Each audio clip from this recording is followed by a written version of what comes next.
Welcome back to the Dear Katie podcast. This is Katie Koestner. I am the primary host of the Dear Katie podcast, and we are so delighted to have you take this journey with us on our weekly podcast episodes. I just want to remind everyone to do great self-care. Thriving is part of the purpose of this podcast, and we definitely want you to take a break at any time.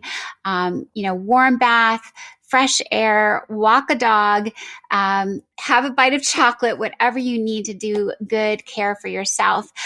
Just as a reintroduction, if you're not familiar with me, I am the woman who was on the cover of Time magazine at age 18 as the first in history to speak out nationally and publicly as the victim of date rape. And HBO made a film about me, and I went on to become the executive director of the Take Back the Night Foundation. We are the oldest, largest global movement on sexual violence in all forms for all people in the world. So we encourage you to visit our website for lots more information. So I'm going to turn it over to our host and our guest for today. Hi, everybody. It is Katie Koestner, and this is the Dear Katie podcast. Thank you so much for continuing this healing journey with our listeners and our amazing guests. As I always like to remind everyone listening, take excellent good care of yourself along this journey. You're going to hear something different every time we talk, and every guest will bring something different to your heart, your mind, and really your journey itself. So take a moment if you need, stop at any time and rejoin us. I always like to remind our listeners too that there's a ton of resources on the Take Back the Night website, and there's always our legal support hotline. If all of a sudden you're feeling inspired for justice against someone who harmed you in the past. So I'm so delighted today to welcome an author, a nurse, a former nurse. Dianne, you are going to learn so much from her and her own story and her writings as well. So Dianne is a Massachusetts multi-award-winning author and nurse. In writing her second novel, a person and her family was charged and convicted of sexual assault. This turned Dianne and her family's world on its head and led her to change the point of view of her next book. She took on writing the book in the voice of a secondary victim, the perpetrator's daughter. Although fiction, this book was largely inspired by this horrific crime and the ensuing trial. My goodness, that sounds like a cliffhanger in and of itself, your own bio. Dianne, welcome so much to the podcast. I'm thrilled to have you. And you're coming to us from Massachusetts, right? I am, and thank you so much for having me, Katie. Yeah, we're thrilled to have you. And I always like to start out kind of like, how did you grow up? And do you have siblings? Do you have pets? Do you have parents? Do you have pet ostriches? Like, what's in your world when you're younger? Well, that's interesting you say that, because my first book kind of details a lot of that. I grew up just north of Boston, in kind of a bit of a tough inner city, a little bit, from Revere, Massachusetts. It's a bit of a tough town, tough city. And I grew up in an alcoholic home, and a lot of my first book details that. Oh, wow. Okay. Yeah. So, I definitely am write about dark things. So I still am in Massachusetts. I'm a bit further north. I'm kind of up in the burbs now, in the country. Okay.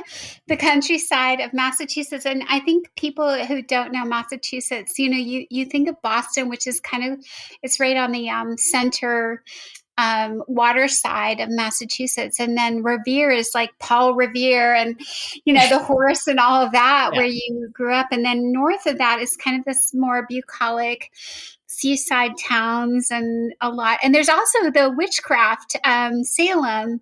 You're very familiar, Katie.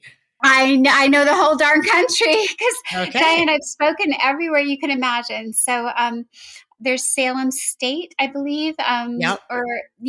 And there's where you went to college. I think I've spoken there as well, where you got your nursing degree. So maybe we can, just for those of, we have our listeners all over the world, Dianne, and I always like to give them a little bit of geography and a little bit of flavor for the country and the world as we kind of take this tour, because culture and background definitely impact, how we think and feel about our lives. So very cool. So you grew up in this tough town with this alcoholic family. Do you want to tell us any more about that part of your life, or I know, and save it for the novel?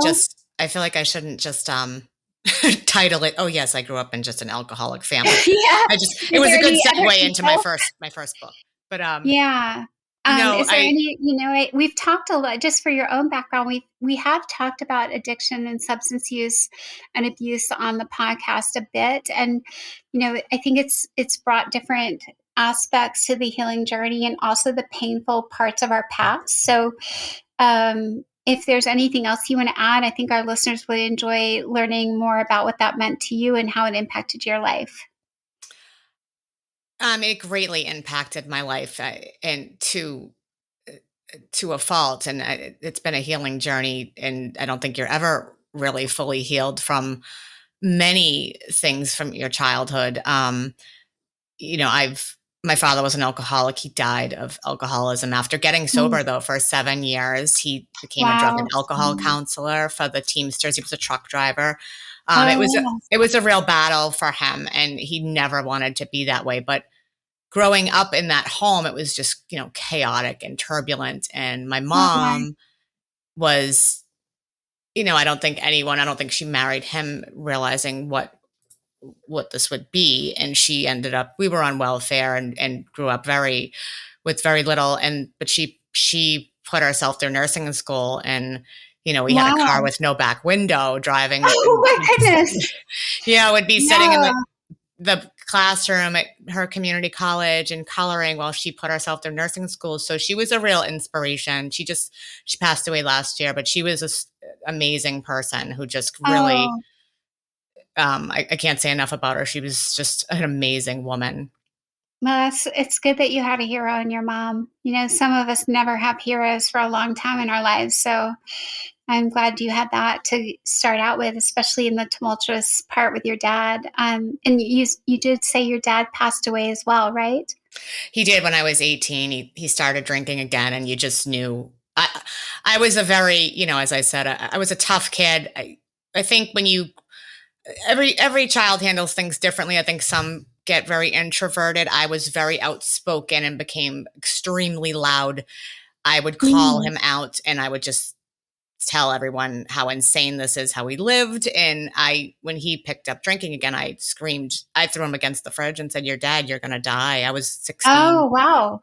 I knew he would die, and he did. He died a Oh, year later. But it was horrible. It was because when you pick up substance and you stop for a long time, usually you pick right back up where you left off, and your body oh can't gosh. handle it. And that's what happened. Wow. Okay. Oh my goodness. Thank you for sharing that part. It already paints such a, I'm just visually picturing you at age 16 throwing your dad against the fridge, and I'm already marveled at your empowerment as a woman at 16 and having the determination to, say things as they are. So it clearly must come through in your writing now. I can only imagine. Um, so your mom, she was a nurse. Is that how you became inspired to become a nurse yourself? I did. I grew up, as I said, very, very blue collar and of lesser means. So there wasn't, writing has always been my passion, but as how I grew up, it was kind of like, well, that's a hobby. That's just something you do after you Mm. have a real job, and things like that. So getting Oh, food on the table and having job stability is the number one, importance, and understandably. So I didn't really quite know what I wanted to do, but I knew helping people felt good. And she raved about nursing, so it's no easy feat, but I went through nursing school, and actually nursing led me back to my passion of writing. So wow. Can you explain that a little more in detail? sure. So nursing, I worked at all this, city hospitals, and then I actually moved in my early 20s. I went to Martha's Vineyard, and I had never, I mean, where I grew up, I grew up on Revere Beach, this beautiful beach in Revere, and that was our vacations pretty much. And I dated someone. We went to Martha's Vineyard, and it was, I mean, the moment I stepped foot on the sand, it was I am going to live here one day. This was Oh, wow. everything to me. My heart just belonged on this island. And I, went back to study nursing, all that. And then I was in Boston, and I kind of like, my life was just in a kind of a pause moment. And I just said, geez, I'm kind of stuck and I'm bored here. And I called Martha's Vineyard Hospital, and they were hiring, and I packed up my car and I moved there. Wow. That's impulsive, but awesome. And then the hospital ended up, I had a patient who was very well known. Um, and I became his private nurse. He's a very famous writer, William Styron. He is a Pulitzer Prize winning author of Sophie's Choice. Oh my And goodness. I know many people of my age are familiar with this person, and your age, but Yeah. some younger people might not Sophie's know. Choice, wasn't that let me think. It The was movie too, with Oscar yeah. winning Meryl Streep. I was going to say Meryl Streep played the lead. Yeah, she won the Oscar. Yeah, she Yeah, won the I think Oscar. so too. Yeah, so all of a sudden I'm just thrown into this world of, there was Bill Clinton held my son for the first time. I had a baby. I fell in love there, and a toxic love affair. I married kind of everything I ran from, and I married an addict. Oh gosh, darn, Diane. Yeah, it's not uncommon. That's not too uncommon. But I was around this world of writers. Kurt Vonnegut was there, and um, Mia Farrow, these actors, and all these things. So it was just really interesting. And all these artists, all his kids are creatives, and it was just so like, wow, this is just people actually do this and have this life, and they Yeah. write, and they dance, and they act, so it really inspired me. And he became not only my patient but my friend, and I cared about him greatly. And he was just became my motivator to really. And he's a very melancholy, sort of stoic man later on in his years, and I resonate with that. And he tapped into the darkness in life, and the darkness sort of consumed him. He was arguably the most depressed man in the world at one point when he wrote his book Darkness Visible, that became a bestseller. And no one talked about really depression before that. So he just became such an inspiration, and we were pretty codependent on each other. I moved to Connecticut and lived with them I was with them every day, 7 days a week till he Oh passed. my goodness.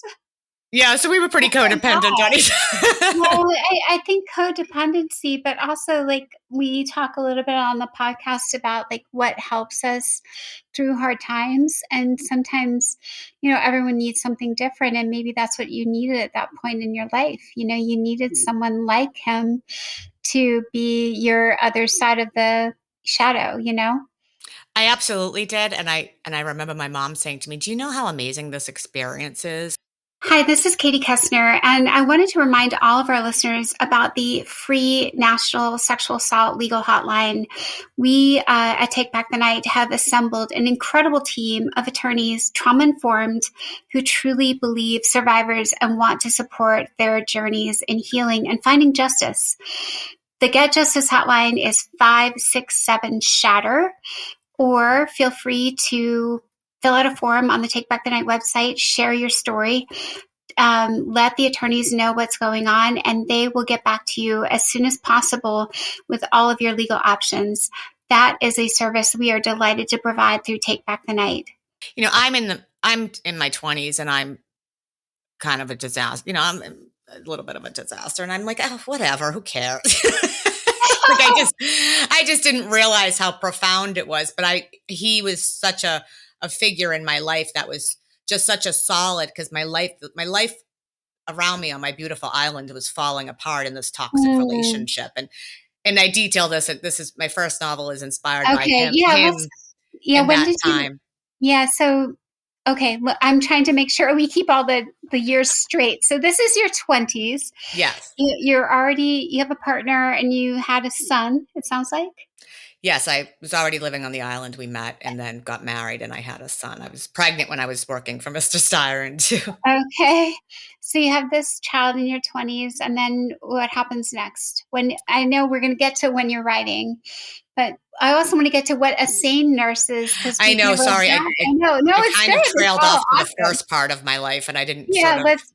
Yeah, so we're in your 20s on Martha's Vineyard, and for those of you who don't know, I have not been to Martha's Vineyard, but I was just recently on another famous island, Nantucket, myself Mhm. giving a speech, and I feel like it's fairyland.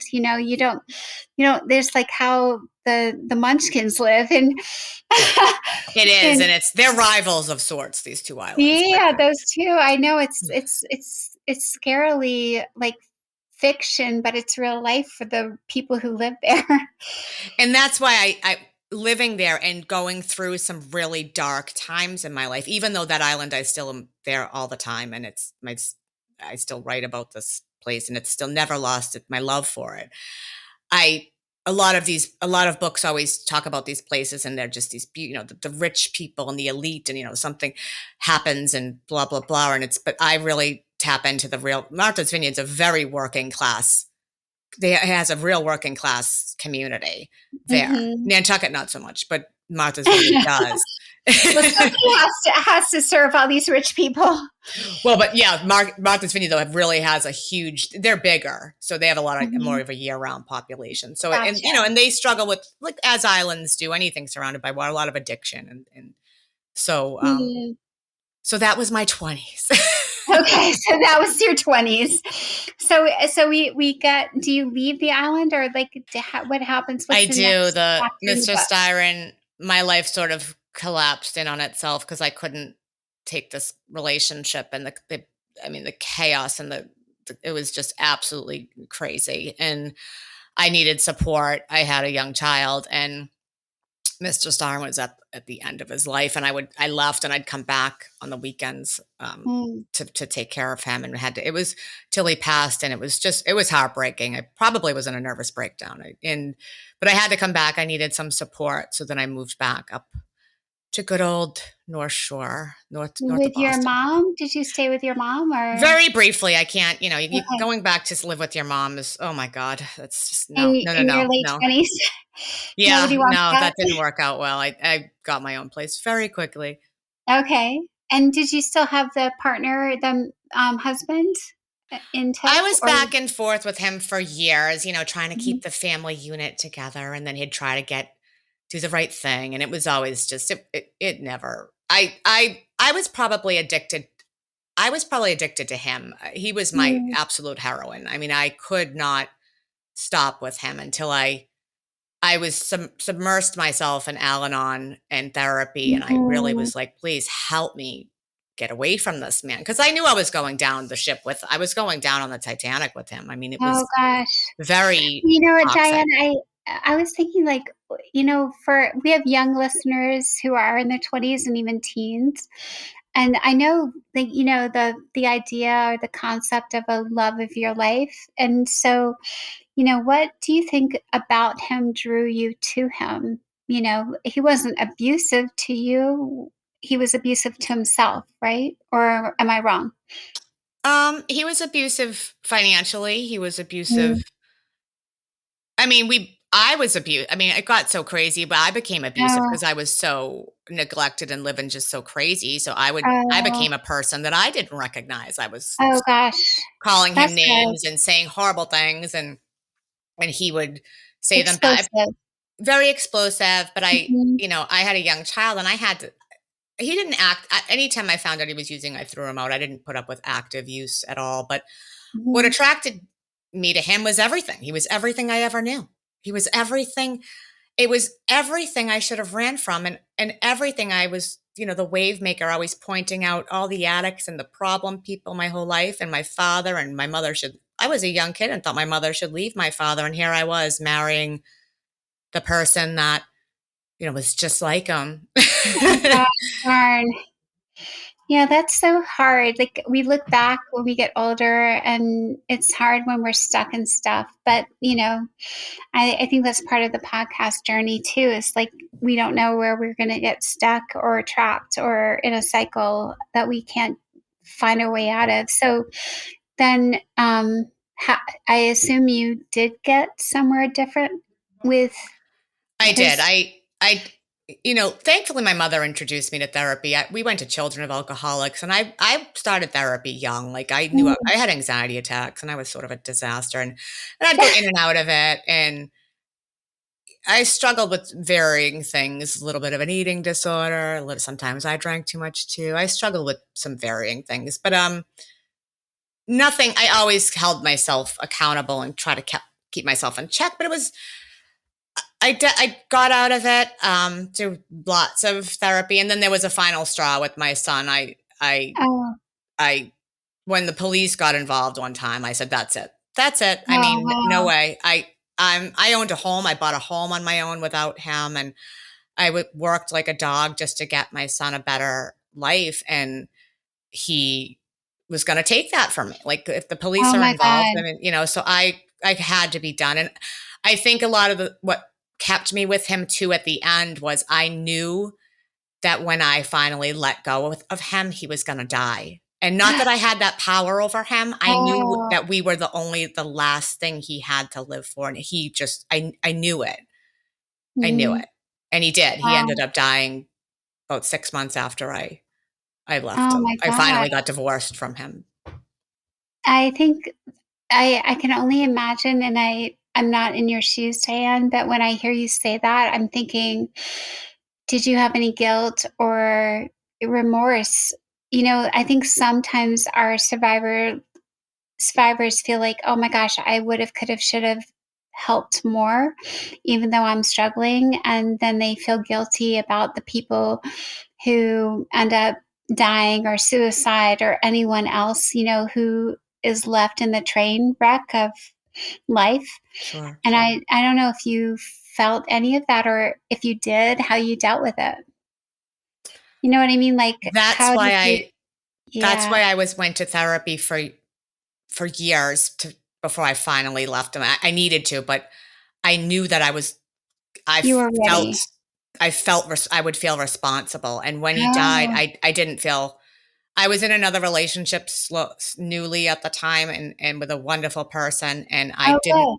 I didn't feel responsible. I Yay. my heart broke about it, but he didn't Mhm. want to live. He didn't want to live the way he lived, and I had to save myself and my son. And he had a choice.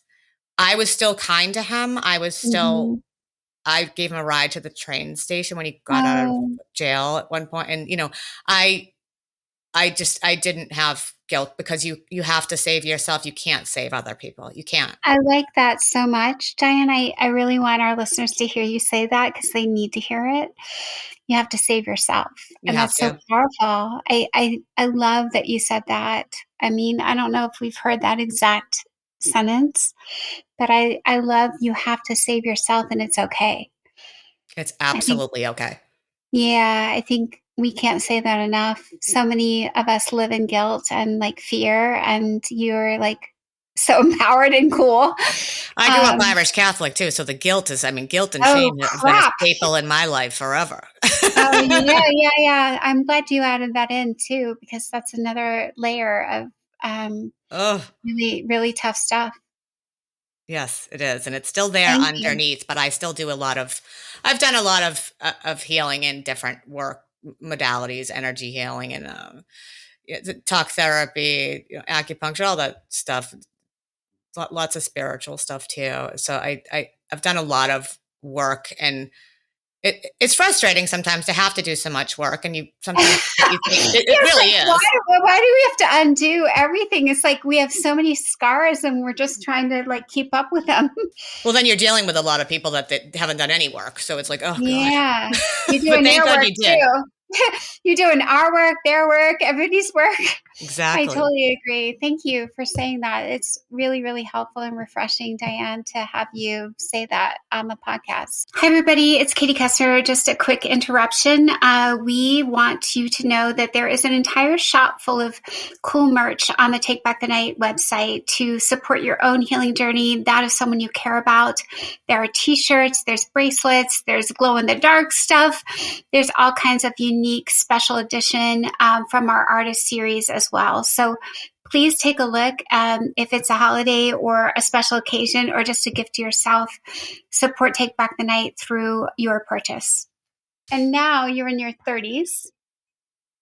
Yes, I'm in my a bit later 30s. I own a home. I'm working like an animal. I work like a dog, and I've met a a wonderful man who, after dating, dating just some people that still weren't great and disasters a little bit, I said, that's it. I've had enough. I've had enough. And my husband now, who I've been married to for 10 years, I've been with him 11 years. He's a fireman. He's not even ever smoked pot. He's the most vanilla person on the planet. Is that like he's not even smoked pot? Like, he's so cool.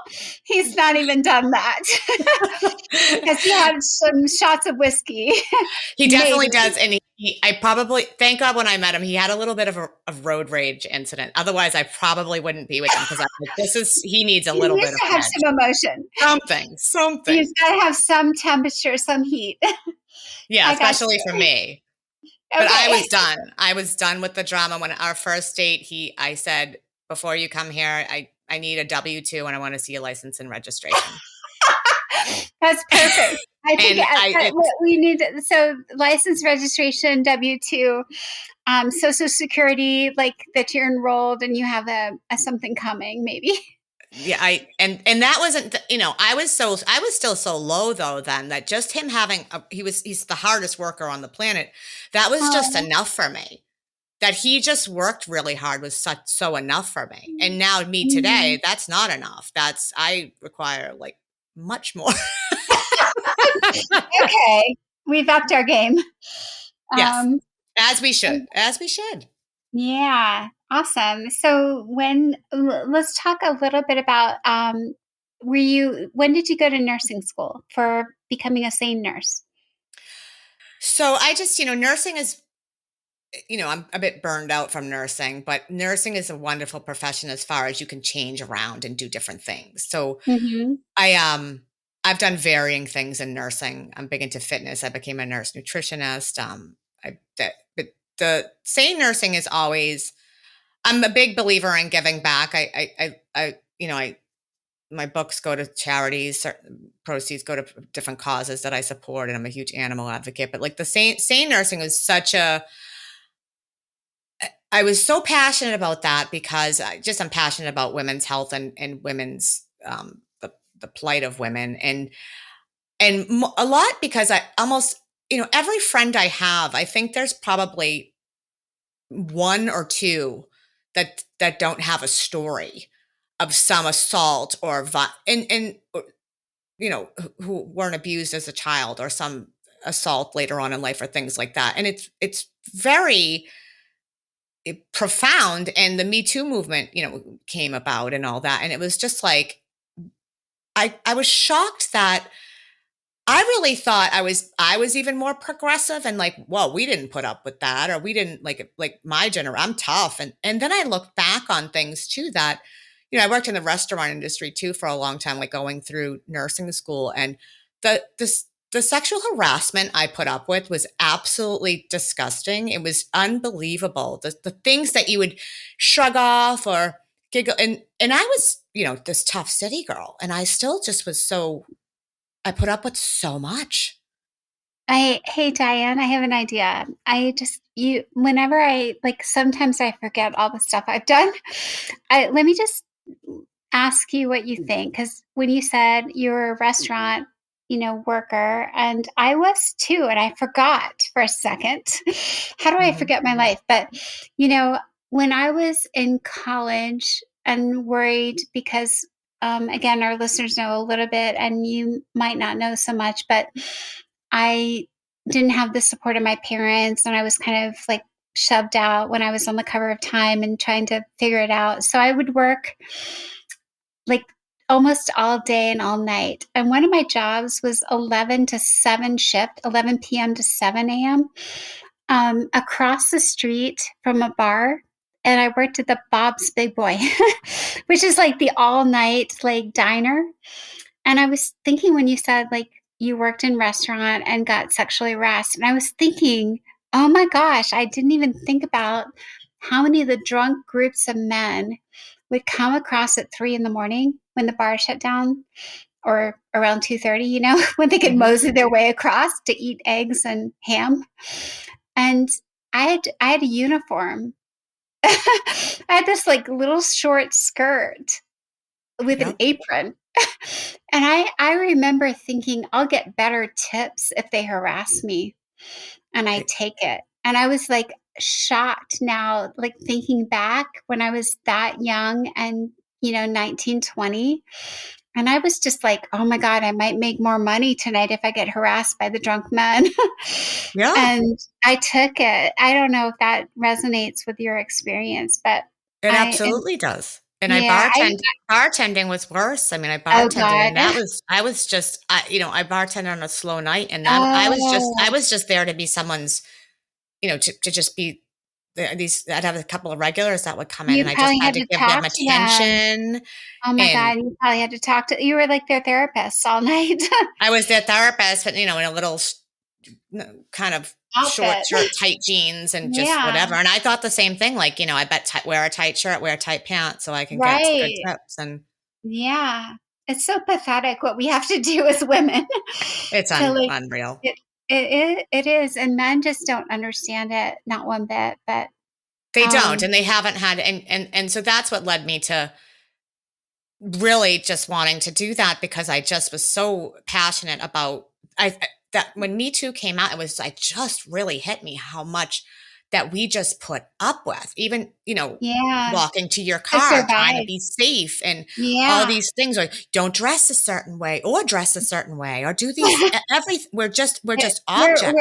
I think don't you agree, Diane? Like, you're so your work is so amazing with your writing, and I think you're so thoughtful and creative with how you write.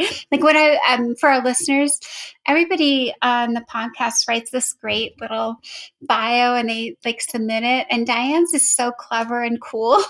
I just wish you all could read her books and be really inspired by her, because she is such a world of spontaneity and also spunk. And I love it. I love the spunk, especially. And now that you've revealed the 16-year-old self with the refrigerator scene, I'm so much more inspired by your spunk.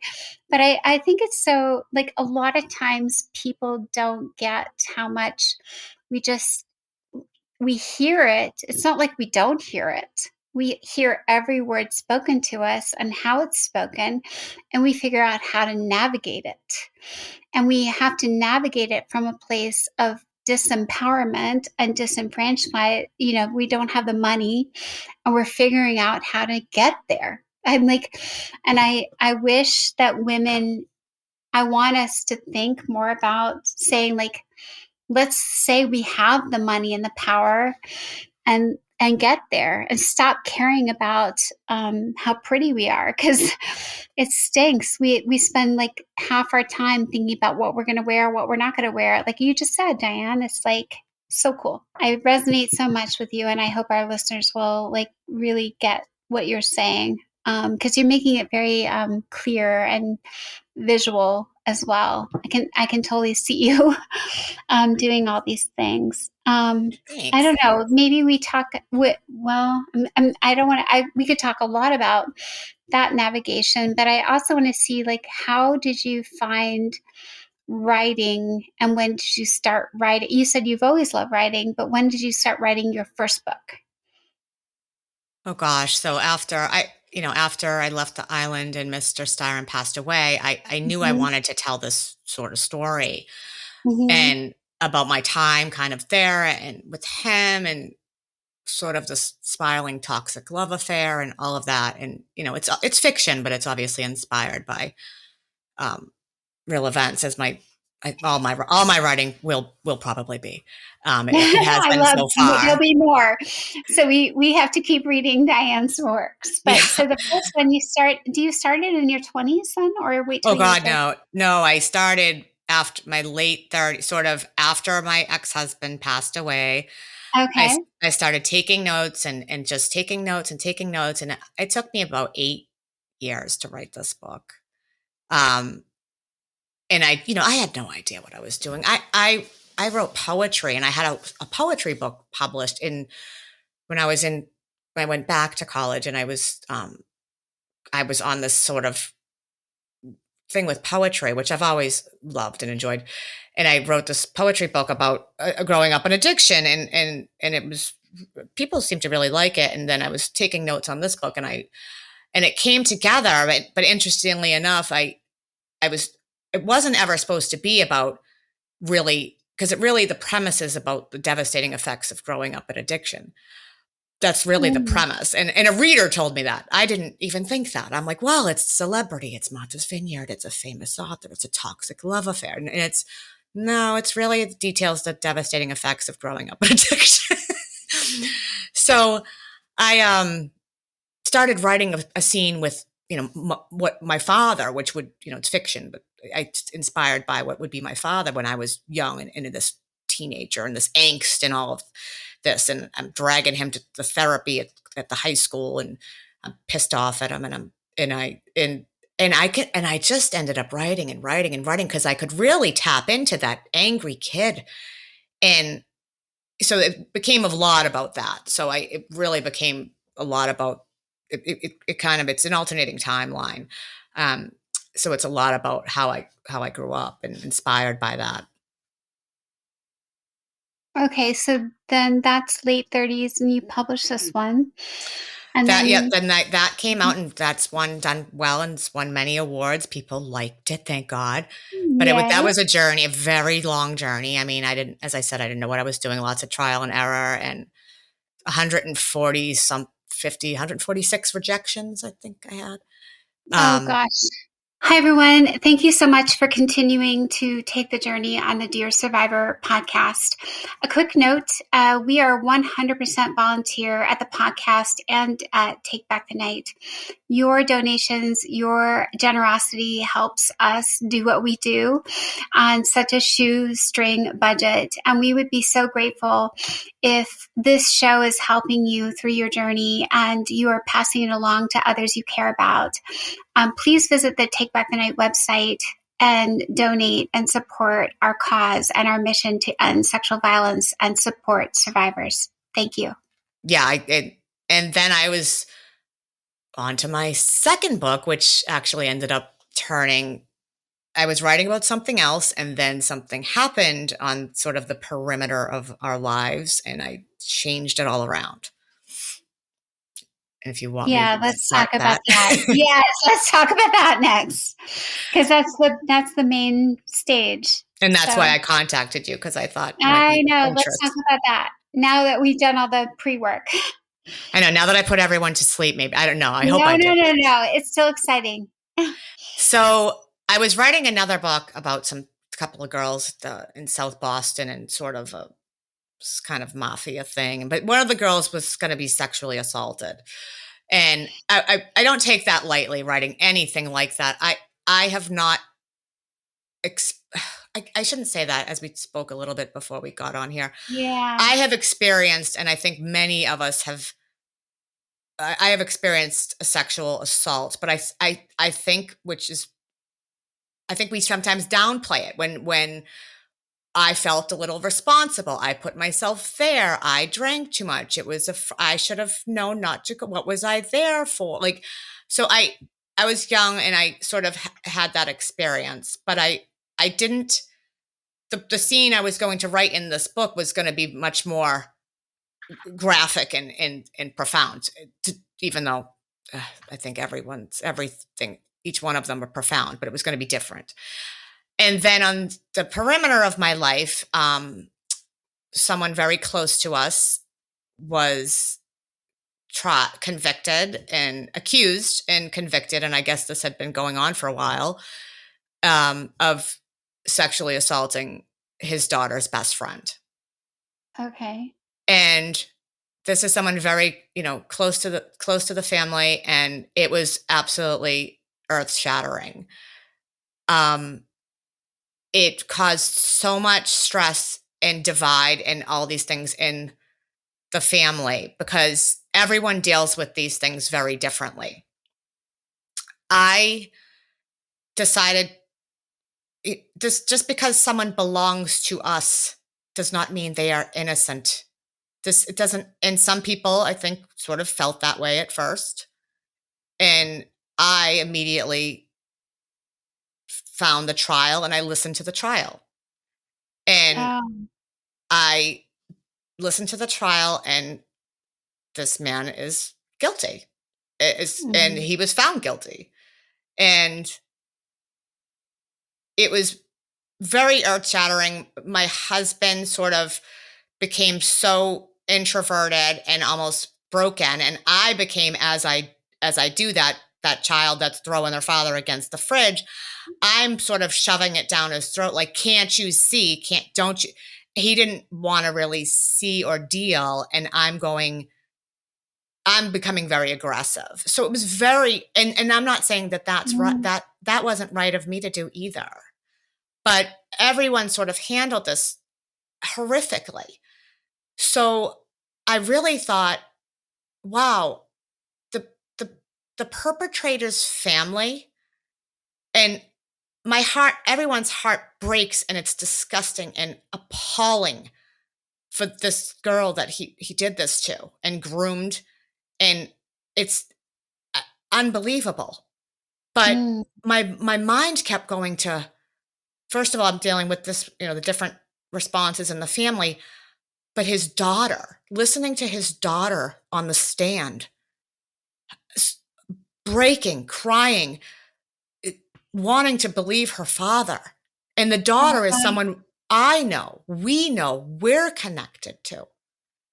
And people don't, we all, I think, are guilty of, we don't want to think about the perpetrator's family or children because it's just so hard. It's put them away, it's sweep it under the rug because it's too messy, and we spend our time focusing on the primary victim, as we should, but it was just so eye-opening to me of what all these other experiences and how many victims there are in these crimes. Yeah, that's so powerful, Diane. I think it's a great perspective, and I'm glad you brought it to life in your novel. Um, yeah. So I did a lot of research because I Mm-hmm. didn't want to just, this was very important to me, and I have friends in my life that have been sexually assaulted by a family member, and I did a lot of Oh. research. I listened to other trials and I asked their input, and I wanted to really grasp this. But this book is inspired by this trial and this event, but then all these other, this research I did combined, and I wrote it in the voice of the secondary victim, which would be his daughter, the Mm-hmm. perpetrator's daughter, because her Right. life has been destroyed. And she's now an older woman, her empty shell of a person, coming off a suicide attempt and Oh living God. this sort of life that's just everything she ever knew. She was on Martha's Vineyard, this with wealthy family. Her father was her god, and now he's in jail, and her mom's in total denial, and she's finally waking up, going, and was any did I ever exist? Did my life exist? Was this anything ever real? And she Mm. lost her best friend, her sister. She called. They were inseparable. Right when it all came out, gone. She lost everything. Wow. And so the story that you wrote unravels all of those tangled webs of her life. And how far, for our listeners, like how far beyond the trial does it go? Like a decade later, or? So she ends up. She's in Boston. She's has a boyfriend that she was kind of, I said, coming out of psych hospital, and she's trying to just figure out her life, and her boyfriend finds out that you can actually listen to a trial, because a lot of people don't realize that. Oh, So he gets right. the trial for her, but he wants her to talk to her therapist first, because being a witness in a trial, as she Mhm. spoke, and her mother at the end of the trial, they never got to hear the trial or her best friend's words. So you Oh, got, wait, Diane, let's yeah, explain that. That's okay. important. Most people don't know that. And I just wanted to be a little nitpicky with like how our listeners might not know things. And when you're called in as a witness, you can't be present for the entire testimony. So you get called in. I've been an expert witness, so I get to hear the whole thing. But normally, witnesses only get to hear and come in for their own testimony. They don't get to hear the whole story. Right? Yes. And that's, the trial that I listened to that was in my life. That was, Mm-hmm. that was Yep. what had happened. Yep. His daughter, his wife didn't testify till the end. So they never got to hear testimony. They never got to hear the police, the experts, the victim, this person that they've known forever since she was a little girl. And so they were able to create this fantasy sort of, oh, she must be lying or whatever, and then the defense attorney and whatever, because, you know, to listen to the trial, I'm sure would be devastating, but it might be necessary. I'm not sure. And I'm not pretending to walk in someone's shoes or what they need to do or what that sometimes I can do that. But in the book, I portrayed that same scenario, which is often the truth when you're a witness and you can testify as they did as character witnesses for the father, the husband, the perpetrator. They didn't get to hear this, sister, best friend, pseudo daughter's testimony, all the experts.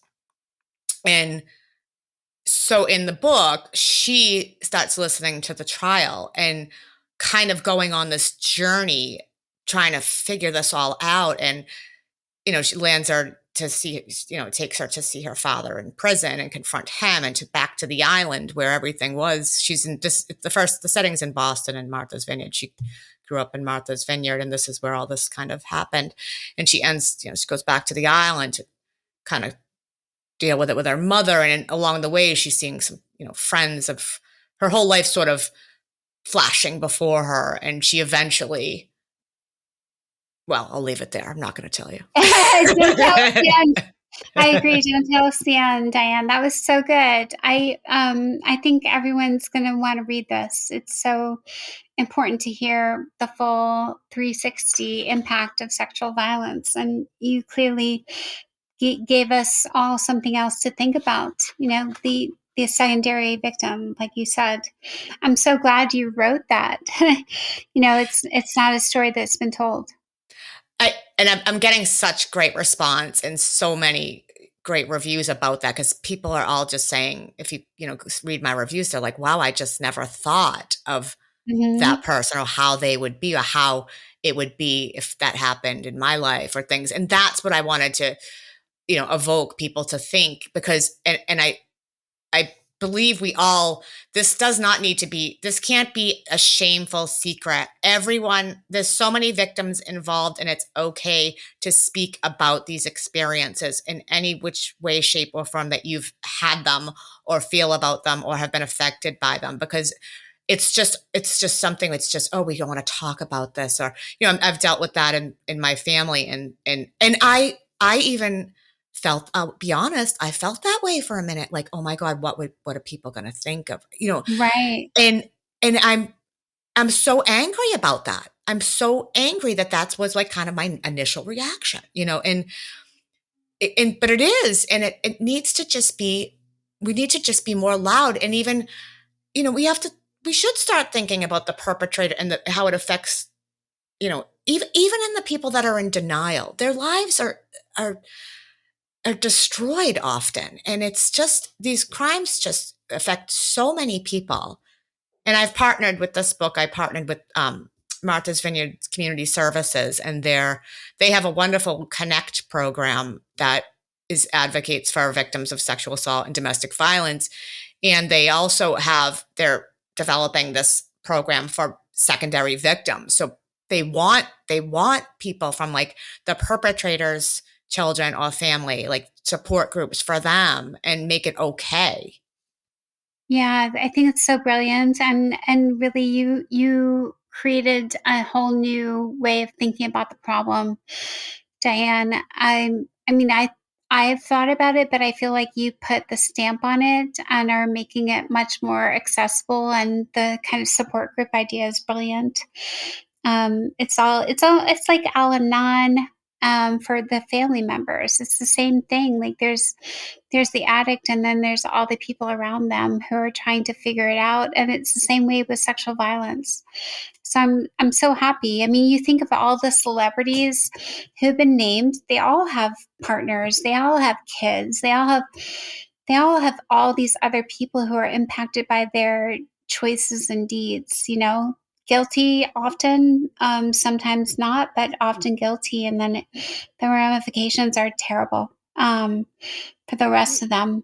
So I'm so glad to interview you and bring you on the podcast because you're giving a whole new perspective and ownership of like, how do we navigate this with that point of view? Dianne, so thank you. My goodness, I'm Thank thinking of you so much. yeah, I'm thinking of anything else other than obviously we'll put your new novel and your other novel in the notes. But is there anything else you'd like to say to our listeners for words of wisdom or lessons learned?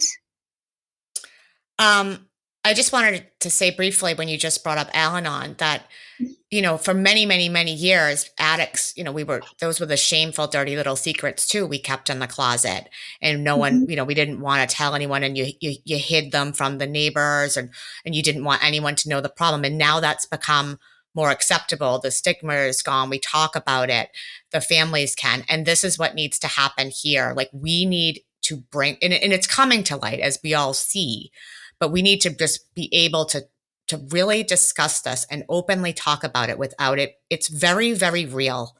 And it's existed for a long, long time, if not forever. So we really need to be okay talking about it. And I hope this, I dedicated this book to not just the people that have voices, but the voiceless and the people, that are not ready to talk. And that's okay. That's okay. But listen, learn, keep, hearing stories and others, and hopefully maybe you'll be able to find some healing for yourself, and you need to take care of you and save yourself. Yeah, absolutely, Dianne.